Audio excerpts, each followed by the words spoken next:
Vous devez comprendre qu'on est en politique. Le président de la République lui-même a parlé du changement de la révision ou changement de la Constitution, parce que le dernier mot revient à une classe qui est la population. Donc nous, au niveau du parti, nous devons en principe aller au changement de la Constitution pour avoir une Constitution qui a les origines congolaises. Vous comprenez que le CG l'a dit, que cette Constitution avait été élaborée et adoptée par les belligérants et la population n'était pas impliquée. On a relevé certains articles qui touchent même à la souveraineté de notre État. J'ai entendu un éminent professeur parler, traiter le président ayant confondu la cession et la souveraineté. En réalité, si nous allons au fond, la souveraineté c'est quoi? Quand vous cédez votre partie de la terre, ceux qui en jouissent ce sont les autres, même si en quelque sorte vous restez avec un pouvoir, mais un pouvoir aléatoire, un pouvoir qui est fictif.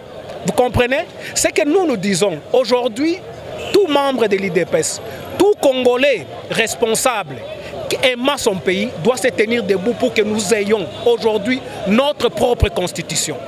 Nous avons suivi, c'est en politique, l'opposition est là, l'opposition prend sa position bien sûr, l'opposition a son avis, nous sommes au pouvoir, nous sommes dans ce que nous appelons union sacrée, mais nous, IDPS, nous sommes la fille aînée de cette union sacrée. C'est à nous de prendre les devants et traîner tout le monde derrière le président de la République pour qu'on arrive à ces changements de la Constitution. Pourquoi nous allons embraser les pays? Aujourd'hui d'ailleurs, vous connaissez que le pays est en danger. Combien de territoires sont aujourd'hui occupés par les M23?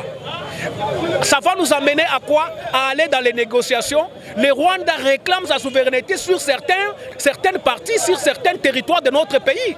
Mais si nous avons déjà dans notre constitution cette ouverture et les gens vont aller négocier et céder cette partie-là. Nous devons élaguer de notre constitution cet article et les autres articles aussi pour que cette constitution soit réellement une constitution congolaise. Nous avons donné les tons. C'est maintenant que nous allons voir si l'union sacrée est réellement sacrée. Vous comprenez? Les leaders politiques prennent toujours le temps pour consulter leur base. Nous n'avons pas une pression à leur faire, mais nous sommes en train de regarder, le peuple regarde. Qu'est-ce que l'honorable Vital Kamerhe va dire avec son parti? Qu'est-ce que l'honorable Bahati va dire avec son parti? Qu'est-ce que l'honorable Mbosso déjà? Le parti de l'honorable Mbosso a déjà accepté cette révision constitutionnelle, si vous ne le savez pas. Donc nous regardons tous les leaders aujourd'hui qui sont avec le président de la République. Nous devons être avec le président de la République dans ces changements de la Constitution pour que nous comprenions. Écoutez, le président lui-même a dit qu'il n'a pas envie de s'éterniser au pouvoir. Pouvoir au peuple, pouvoir par le peuple, pouvoir dans le peuple. C'est bien votre serviteur, le cordon Mikhail Gorbatchev, dit Vincent Yves René Chango Oumoudi, patriote de père et de mère. Peuple congolais, l'ère a toujours été grave dans Katiambo Kanabiso, mais cette fois-ci, on doit maintenant terminer avec cela. Nous le savons très bien que le chef de l'État, le garant de la nation, c'est lui que nous avons eu à élire par le suffrage universel lors de son premier mandat et du mandat en cours. Le chef de l'État, nous l'avons confié notre voix, nous l'avons confié notre espoir, notre destin en main. Étant que garant de la nation, le chef de l'État s'est exprimé dans la province de Kisangani, à la Grande Chopo, que nous connaissons tous, la terre des révolutions, la terre des cultures et la terre de l'humanisme.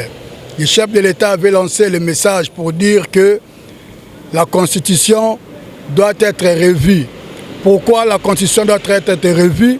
La Constitution doit être revue parce que quand il a été fait pour mettre un peu à une même table les belligérants. Les belligérants, ce sont des seigneurs de guerre, ceux qui ont eu à faire couler le sang dans notre pays.